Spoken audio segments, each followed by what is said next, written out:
What is up, Dynasty Gamers? As we are climbing our way into training camp season, there is a lot of buzz building. So myself and Alexander are going to give you 5 hidden gems, some of them well known, some of them players you don't really know that might be an absolute value in your Dynasty leagues. Check this video out. Alexander, this is going to be a high pace, get to the point video. So I want to start right at the top. We're going to go in a descending order from the most obvious to least obvious, and the most obvious player that I have on this list right here, based on Keep Trade Cuts value, is Brandon Aiyuk of the San Francisco 49ers, who is the wide receiver 20 currently on Keep Trade Cut. Why is Brandon Aiyuk a value or being overlooked? I think Brandon Aiyuk's a value because, he averages 13.4 fantasy points per game last year, and people in that range, DK Metcalf, players like that, are considered a higher value, and I think you can get the person with a very consistent floor around that price without spending a lot in Dynasty. Well, and it's interesting too. So, the 49ers exercised the 5th-year option on him. So he's set to make basically $14 million in 2024. But we've seen some players in a similar situation before him, whether it's Stephon Diggs, whether it's A.J. Brown, whether it's Marquise Brown on draft day, get dealt to other teams. What if he ends up in a place like Carolina? There's a lot of positivity potential around the situation. But while in San Francisco, he was the wide receiver 23 overall last year with a 23.5% target share, which squeezed him right between Chris Olave and Christian Kirk. Not everybody loves Christian Kirk, but everybody loves Chris Olave. So it's interesting to hear that. And then we look at what he's done after the catch. This has been a team that has put a bunch of guys that were amazing with the ball in their hands in space. They've done it with Kittle. They've done it with Debo. They drafted Brandon Aiyuk. All these guys look like this. In 2021, he was a top 10 option with 6.2 yards after the catch per reception.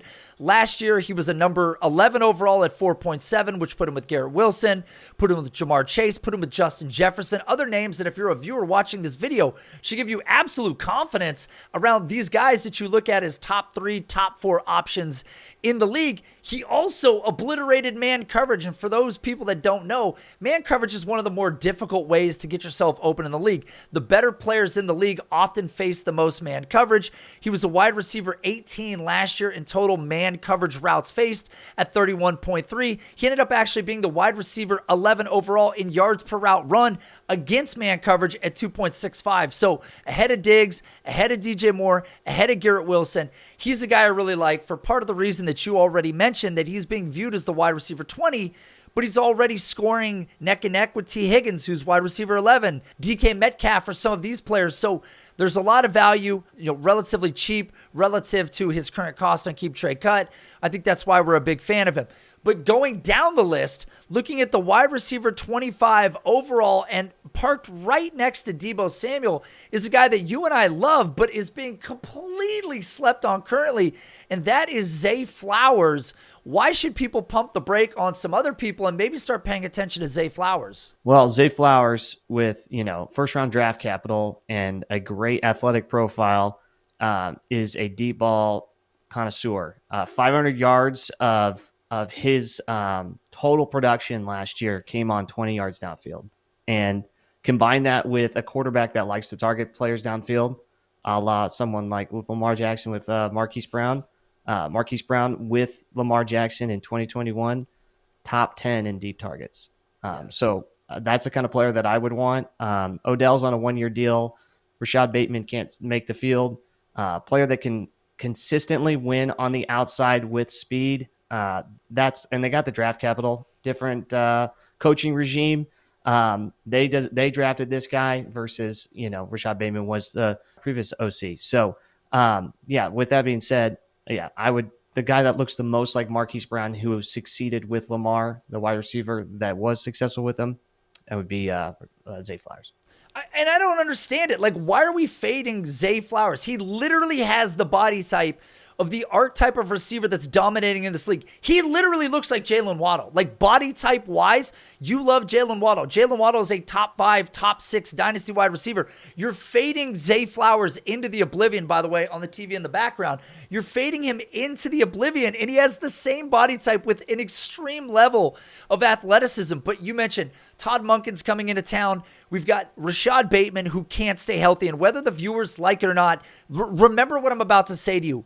Being available is a metric. Being ready to play on game day is a metric. That's a metric that's not in Rashad Bateman's toolbox. When he opens his toolbox and looks at sign, it's nowhere to be found. It's not a part of his game. But on top of that, you mentioned it. This is also a guy with a 94th percentile college dominator, 89th percentile college target share, 63rd percentile college breakout. Not even worried about that, really. 22.8 years old currently, but Zay is a definite deep threat. You mentioned that in 2022, he was top 10 in deep, receiving yards. 3 of his 4 college seasons, he had an over 30% deep target rate. That is one of the rarest statistics I can remember reading in a very long time about a wide receiver. On top of that, look at Lamar Jackson. Go back to 2021. That was the year that Marquise Brown was the absolute deep threat. Meanwhile, Rashad Bateman, 66% of his targets came on the short side of the field. That's 0 to 9 yards. And if you go back and look at Lamar Jackson, I pulled the statistic up. I will put it on the screen. In 54 games that Lamar Jackson had played in his career, of all the players he had targeted 10 times or more, it was Marquise Brown 7 times in a row. Rashad Bateman not on the list. We love Zay Flowers, and I think he is honestly being slept on for really no reason at all. And what I think was really important that you said, the new regime hand-selected this guy to usher in a new era of football, because they have been in the Stone Age of football, production. You and I looked this up. I believe they were pushing like a 43% 2 tight end single wide receiver formation last year, and that was 15 or 20% over the second most formation listed team. So they're coming into a new era. Things are expected to change. So I think we agree. Zay Flowers, total buy. Going down the list, wide receiver 38 overall in keep trade cut. And no surprise, because I've seen him on some lists. He's a guy that came in with a ton of buzz. That's Elijah Moore, who is now on the Cleveland Browns. Where are we at with Elijah Moore? Elijah Moore, coming out of Ole Miss, he was a fantastic prospect, great athletic profile. Looked like players like, Sterling Shepard, Darnell Mooney, T.Y. Hilton. That's kind of what he compares to. But the biggest thing is when he was successfully utilized in 2021 during that stretch before he got hurt with a quad injury, he averaged 18.9 fantasy points per game. So when he was heavily used, that was number 3 during that time span. And so he's got the great situation now with Deshaun Watson, who led the league in 2020 with 4,800 yards passing. So that kind of situation there, and being the slot guy, the players that are in there. Amari Cooper, he kind of plays primarily outside, kind of goes sometimes in the slot. Donovan Peoples-Jones plays primarily outside. He's going to fill that role perfectly with a prolific passer. Yeah, and okay, couple things to add to what you said. Number one, Cleveland traded the 42nd pick in the 2023 draft to secure the rights to Elijah Moore. So assuming this isn't a Chase Claypool totally screwed up, why did I send a second-round pick for this guy trade, they invested quite a bit of draft capital when they could have literally had any of these other wide receivers, from Jaden Reed to Josh Downs to Marvin Mims, any of these guys. They decided to go with a guy like Elijah Moore, and it's really unfortunate that we have to do this with a prospect, but the situation was so rotten with the New York Jets. With Zach Wilson, in his final 6 weeks of 2021, he had 5 touchdowns, strung together 5 double-digit games, which is what you're alluding to. He was also top 12 in deep target rate at 27%, on top of securing a target share of 18.6 as a rookie. Then we look at Deshaun Watson. Listen, I look at this like the way I look at Russell Wilson. Do you really believe a guy that had an elite career up to the point 1 year in his career that we can attribute a realistic reason for the cause and effect of it isn't going to bounce back to sort of the mean or the aggregate of what he's been for his career? We believe Deshaun Watson's great. we believe Russell Wilson's great. You look at him last year, it was a relatively low volume, 28.3 pass attempts per game, which was 5.7 below his career high in Houston of 34. So, like you mentioned, primary slot duties for him.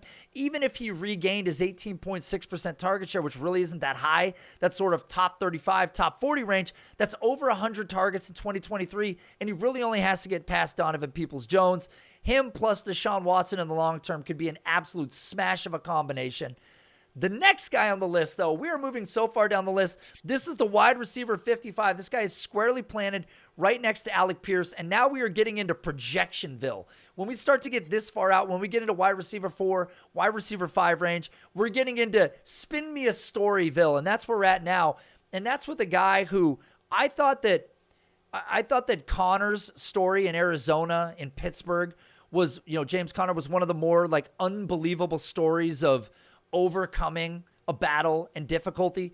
This guy, John Metchie, may have somehow outdone it with the cancer battle on his own side, on top of tearing an ACL the year that he came out of Alabama and still got selected in the second round. What do you got on John Metchie? He just produced in the face of like great competition, right? The receivers that he had to play with at Alabama, he still produced in 2021, 96 ball catches for 1,100 yards. 2020, 55 catches on 916 yards. That's 16.7 yards per reception.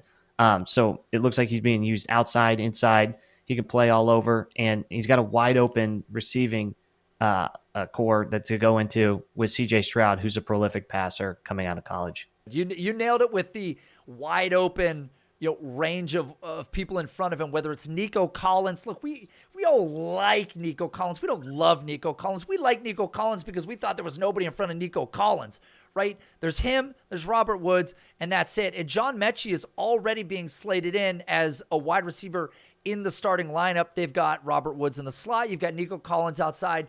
You've got John Metchie outside. You mentioned it. He was dominant versus difficult competition. He was dominant in terms of earning target share with difficult competition on the other side of him, not just across the ball, but across the field from him. On top of that, he has a relatively unknown athletic profile, but what we do know is if you go back to 2020, he had a 26.8% deep target rate, which was top 50 in the nation. He was winning downfield. That's not something you do with a slow wide receiver, especially in the SEC when you have fast corners that can make up distance. So we know he's got some speed.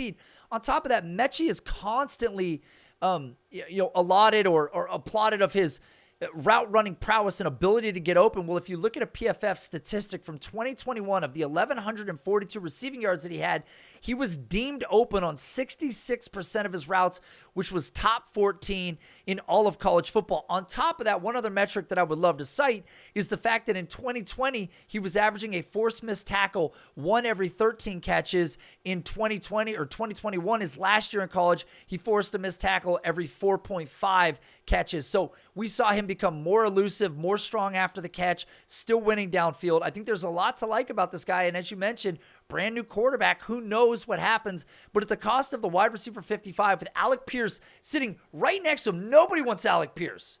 Nobody wants Alec Pierce, and he's literally his neighbor. When he goes outside in the morning and cuts his lawn, there's Alec Pierce taking out his trash. They live next door to each other. That's the guy that you can get your hands on. But believe it or not, we're going to go even further down this list. We're moving all the way down to the wide receiver 80. If we were in Projectionville, now we're in Tell Me a Story. We're so far down the line now, Alexander. I don't even know what to call the Ville that we're in. It's just Ville. There's nothing goes in front of it.